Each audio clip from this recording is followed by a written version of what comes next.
বিপদ যে আসতে চলেছে সেটা হয়তো আগেই বুঝতে পেরেছিল বীরভূমের পাথর ব্যবসায়ী টুলু মণ্ডল ওরফে মোহাম্মদ নাজিবউদ্দিন মণ্ডল, এবং সেই কারণেই হয়তো তার ভগ্নিপতি মিনার মণ্ডলের কাছে, মিনার শেখের কাছে টাকা পয়সা ও সোনার গহনা দেখাশোনার দায়িত্ব দিয়েছিল টুলু মণ্ডল, এবং টুলু মণ্ডল নিজে গা ঢাকা দিয়েছিল।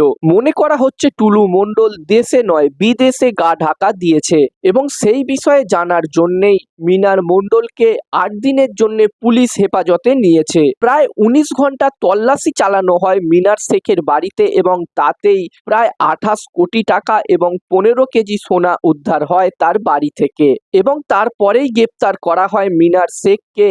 যদিও সরকারি আইনজীবী বিভাস চট্টোপাধ্যায় জানান, টুলু মণ্ডলের ভগ্নিপতি মিনার শেখের বাড়িতে যা উদ্ধার হয়েছে তা একদমই অল্প কিছু।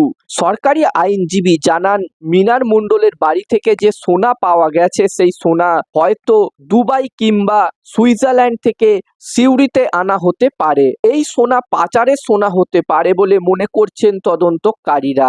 বেশ কয়েকটা সোনার বিস্কুটের গায়ে কালো টেপ লাগানো রয়েছে, ব্ল্যাক টেপ লাগানো রয়েছে, এবং তার ফলেই সন্দেহ আরো জোরালো হচ্ছে বলে জানান সরকারি আইনজীবী। সরকারি আইনজীবীর দাবি, টুলু মণ্ডল দেশ ছেড়ে চলে যেতে পারেন।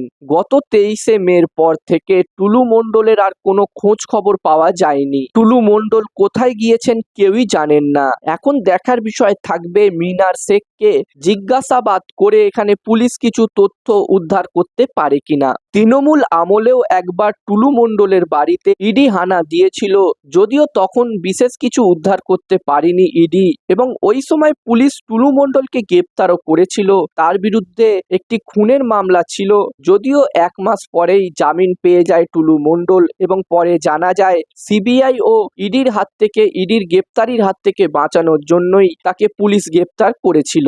এবং জানা গিয়েছে টুলু মণ্ডলের নিজের নামে এবং তার স্ত্রী এবং ছেলে এবং মেয়ের নামে দুবাইয়ে একগুচ্ছ সম্পত্তি রয়েছে। তবে রাজ্যে পালাবদলের পর থেকেই তার ব্যবসা বন্ধ হয়ে যায়, এবং বর্তমানে টুলু মণ্ডল যে অনেক বেশি বিপাকে সেই বিষয়ে কোনো সন্দেহ নেই, এবং টুলু মণ্ডলের বিরুদ্ধে লুকআউট নোটিশ জারি হতে পারে বলেও খবর।